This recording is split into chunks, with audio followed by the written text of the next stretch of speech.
$400 million, 8 years in development, shut down in 11 days. That is the story of Concord, one of the most expensive video game launches in history, and one of the most spectacular failures the industry has ever seen.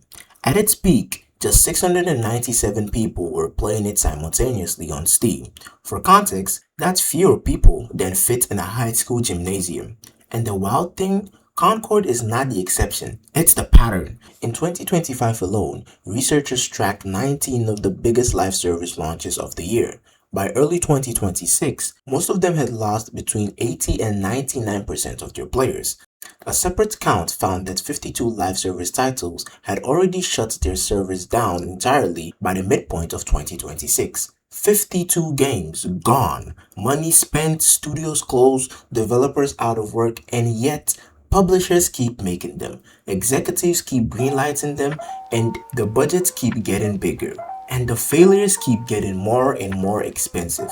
So today we are asking the question that the entire industry seems terrified to answer honestly. What is the truth about live service games? Are they actually good for gaming? Are they good for players? And why, if the failure rate is this catastrophic, does nobody seem to be learning the lesson? Let's get into it.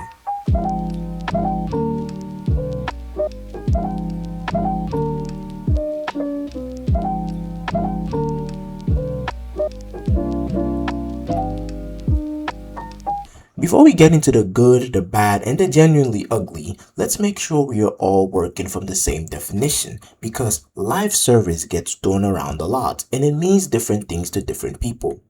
A live service game, sometimes called Games as a Service or GAAS, is a game designed not to be finished, but to be played indefinitely. Instead of a beginning, a middle, and end, it has seasons, battle passes, rotating content, and regular updates meant to keep you coming back day after day, week after week, and month after month. The business model behind it is simple. Instead of selling you a game once for $70 and calling it done, the developer sells you access to an ongoing world and then monetizes the world continuously through cosmetic purchases, battle passes, expansion packs, premium currencies, and time-limited events that create urgency around spending. The concept isn't new. It traces back to MMOs in the early 2000s, World of Warcraft being the obvious grandfather of this model. But the moment that changed everything was 2017, when Fortnite Battle Royale launched for free and rewrote the rulebook. It showed the entire industry that a free-to-play game with a cosmetics-based revenue model could generate more money than almost any paid release in history. By 2025, the live service games market was estimated at $12.3 billion globally and projected to grow to $18.7 billion by 2030. Numbers like that make executives do things. Specifically, they make executives tell every studio they own to build a live service game immediately, regardless of whether that studio has ever made one or whether it suits what they're good at, and that is where the trouble starts. Now, I want to be honest here. This video is not a hit piece. Live service games done right are genuinely some of the best experiences gaming has ever produced. Think about what Fortnite actually is in 2026. It's not just a battle royale anymore. It's a social space, a cultural event, a platform that hosts concerts, crossovers, and experiences you literally cannot get anywhere else. People have been playing it for years. Tens of millions of people. It's free to access, it gets regularly reinvented, and if you can resist buying skins, which is admittedly a test of willpower, it will never cost you a single penny. Think about Warframe. Over 10 years old, free to play from day one, player-driven economy, deep, constantly expanding content, no pay-to-win mechanics. Digital Extremes built a community so loyal that when they make mistakes, those same players show up to help them fix it. That's not a business model, that's a relationship. Think about GTA Online, a companion mode to a game released in 2013 that is still in 2026, one of the most played online experiences on the planet. Rockstar has added vehicles, missions, entire heist campaigns, and businesses to run, most of it free to access. It's essentially a sequel's worth of content built into an already massive game. And for players who want that kind of ongoing world, a place that evolves, a community that persists, something to log into on a Thursday night and always find something new, Live service games deliver something a traditional single player game simply cannot, because a single player game, however brilliant, eventually ends. A good live service never has to. The live service model, when it works, also sustains studios. Regular revenue means consistent employment. It means developers can keep a team together for years instead of shipping a game and immediately facing layoffs while they scramble to secure funding for the next project. And for the people actually making these games, a successful live service isn't just a business model, it's job security. So yes, done right, live service is genuinely good. The model itself is not the villain here. But here's where it gets complicated. Now, I want to play a little clip from my Twitch stream where I was talking about the Bungie situation and included a really great analogy on live service games. We'll expand it more in this video. Let me try and explain it like this. So think of a live service model as like a garden, okay? So you got a garden, you got to tend, the garden every single day. The garden needs tending every single day. If you skip a week, the weeds are going to take over. So Bungie basically built a garden people loved walking through. They got it thriving, and then they kept digging up sections to replant while visitors were still standing in it. They didn't tell the visitors, hey, take a break a little bit. Let's dig up these sections so that we can plant new stuff. They just tried digging stuff when people were standing in it. People didn't like that, and eventually the people who were regulars at that garden decided to stop coming. They stopped coming in, and the new visitors, they couldn't even tell if the game was actually going well or not because there's no one there. The regulars, the people that are supposed to be coming here every single day to play the game that Bungie is offering, they're not coming in. So if I'm new and I come to the game and I see the game is dry, I'm gonna be like, hey, I'm dipping, So building off of that, the studios that have mastered this, Epic Games, Riot Games, Digital Extremes, and Rockstar, understand that the garden never stops needing work. They have built entire operational infrastructures around tending it. Season planning teams, live operation teams, community management teams, and analytic teams watching player behaviors in real time. They didn't just build a game, they built a machine to keep the game alive. Now, here's the thing about Bungie. Bungie built a garden. People genuinely loved walking through that garden. Destiny 2. And at its peak, it had one of the most passionate communities in all of gaming. Players who organized raids at midnight, players who wrote lore analysis thousands of words long, and players who had been there since the original Destiny in 2014 and were still logging in a decade later. But somewhere along the way, the decisions being made at the top stopped serving the garden and started serving the balance sheet. Content that players had already paid for were vaulted, removed from the game, expansions were stripped back, development resources were quietly redirected. A former community manager later said publicly that leadership greed meant that a lot of money simply didn't go into Destiny, the game that was keeping the whole studio alive. And Bungie kept digging up sections of a garden to replant while visitors were still standing in it. New systems replaced beloved ones, and the seasonal model, which was introduced to great excitement, became formulaic and exhausting. And what makes Bungie's story uniquely painful is that they invented the seasonal model the rest of the industry copied. Fortnite uses it, Warframe uses it, Apex uses it. For all of them it works. So you may be asking, why did it collapse for the studio that created it? The difference is what the seasons were built on top of. When Fortnite ends a season, your account, your history, your investment, all of it stays. The world around you changes, but your foundation still holds. Bungie did the opposite. They vaulted entire expansions, content players had already paid for, removing whole storylines and worlds from the game entirely. People logged in one day and found pieces of a world they had invested years into simply gone. That's not reinvention, that's erasure, and it broke the trust that every live service depends on to survive. Then the seasons themselves stopped evolving while the schedule kept moving. What once felt surprising became predictable to a point where veterans could map the entire arc before it launched. And it basically went like this. Arrive, talk to a vendor, run the same loop for 12 weeks, Watch a cutscene and then season over. Meanwhile, reports confirmed the studio was running 45% below internal projections, and when a live service misses its targets, leadership plays it safe. The live service model never promised to be an easy garden to keep. The garden was always going to be hard work. But the decisions Bungie's leaders made, pulling investments away from the game while expecting it to sustain the entire studios, launching Marathon into a market already skeptical of them, conducting 3 waves of layoffs while telling the remaining team to stay on the course, those decisions are what led that garden to seed. By June 2026, Destiny 2 had ended its live service entirely. Sony recorded a combined $766 million write-down against Bungie's asset value across a single fiscal year.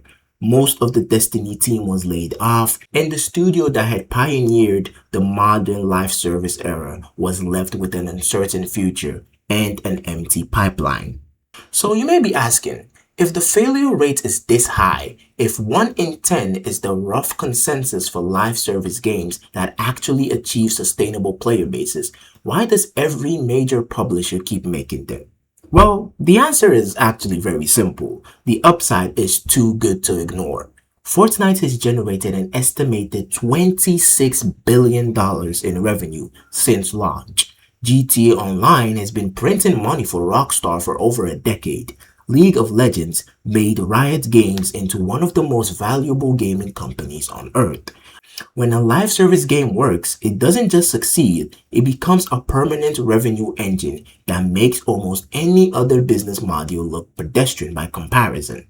And that number, that extraordinary outlier success, is what executives keep pitching to their boards. Not the 90% failure rate, the 10% upside. Because the 1 in 10 scenario is so financially extraordinary that investors are willing to accept the failure rate as the cost of chasing it. The developers are often the last people making this call. Throughout 2025 and 2026, story after story emerged from studios that were primarily known for single-player games. Remedy, Sega's Persona team, studios inside Sony's orbit, where developers described being directed by corporate strategy to build games as a service against their own instinct and expertise. Studios that had never made a competitive multiplayer game in their lives were handed briefs to build the next Fortnite. That's how you get Concord. That's how you get Suicide Squad Kill the Justice League. And that's how you get, God forbid, Redfall. 5 of the 19 live service games launched in 2025 came from studios and franchises historically focused on single-player games. None of them found an audience. All of them were forced into a model their teams weren't built to execute by people who saw a number on a slide deck and decided that number should belong to them. The honest assessment: publishers don't keep making live service games because they believe in them. They keep making them because the alternative, accepting that your studio might just make good games that sell once and that's fine, doesn't fit on a quarterly earnings call. Now let's take a little walkthrough of what the last 2 years have actually looked like, because the numbers are important. Concord, $400 million in development costs, 8 years of development, peak concurrent players on Steam of 697, shut down 11 days after launch, studio closed, 170 people laid off. Suicide Squad Killed the Justice League, Rocksteady, the studio that made the beloved Batman Arkham series, spent years building a live service shooter that nobody asked for. It launched to devastating reviews and collapsed within weeks. One of the most respected single-player studios in gaming history, nearly dismantled by a live service mandate they were in no position to execute. X-Defiant, Ubisoft's attempt at a hero shooter, launched into initial optimism, shut down in December 2024 after failing to sustain its player base, under 10,000 monthly players by the time it closed. Highguard attracted 2 million players at launch in early 2026. Impressive opening. Within 6 weeks, the studio had announced shutdown after losing funding. The servers went dark 12 days after that announcement.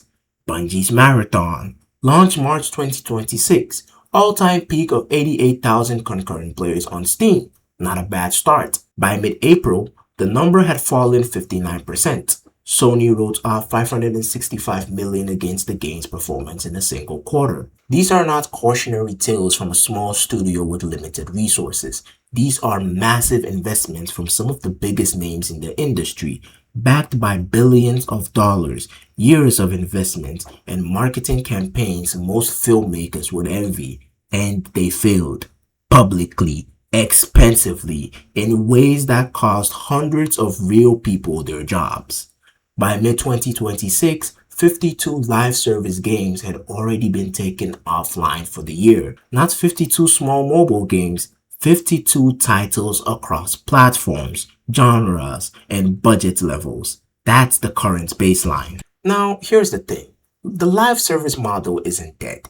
It's just exclusive. The live service games that have survived, Fortnite, GTA Online, Warframe, Apex Legends, Valorant, League of Legends, all share something in common. And it's not budget and it's not marketing. It's the size of the studio behind them. It's that every single one of them had a reason to exist that was clear, immediate, and irreplaceable. Fortnite was free, readable, and constantly reinventing itself. Warframe built a deep identity and gave players a reason to stay through genuine respect for their time and money. GTA Online was an extension of the most popular game on the planet with a fantasy, wealth, crime, freedom that nobody else was offering at that scale. Helldivers 2 launched with a community joke built into its DNA.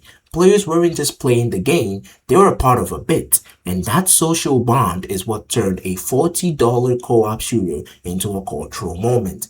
Every successful live service answers one question before the player even logs in. Why should I be here instead of somewhere I already feel at home?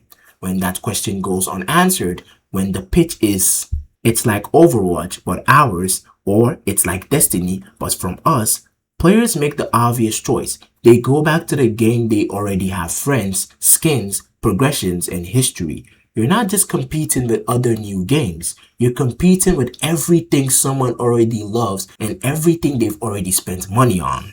The market is permanently consolidated around a small number of entrenched winners, and the window for a new title to crack that circle without a genuinely exceptional hook is narrower than it has ever been. That's not just pessimism, that's where we are at the moment.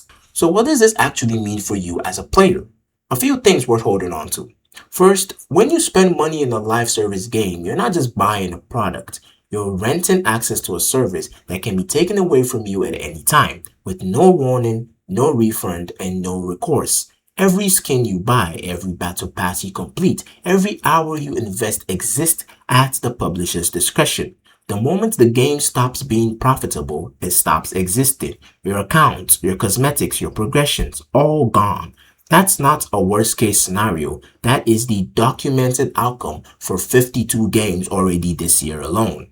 Secondly, your engagement is the product. Live service games are designed by teams of behavioral psychologists and data analysts whose entire job is to study what keeps you playing, what makes you spend, and what makes you spend. The FOMO mechanics, time-limited events, the battle pass expiry dates, the daily login bonuses, none of that is accidental. It is engineered, tested, and optimized specifically to make leaving feel like losing. Knowing that doesn't make you immune to it, but it should make you change how you think about the decisions you're making inside these games. And lastly, this is actually very important. The fact that you keep playing a live service game is a vote. Not a metaphorical vote, a literal one.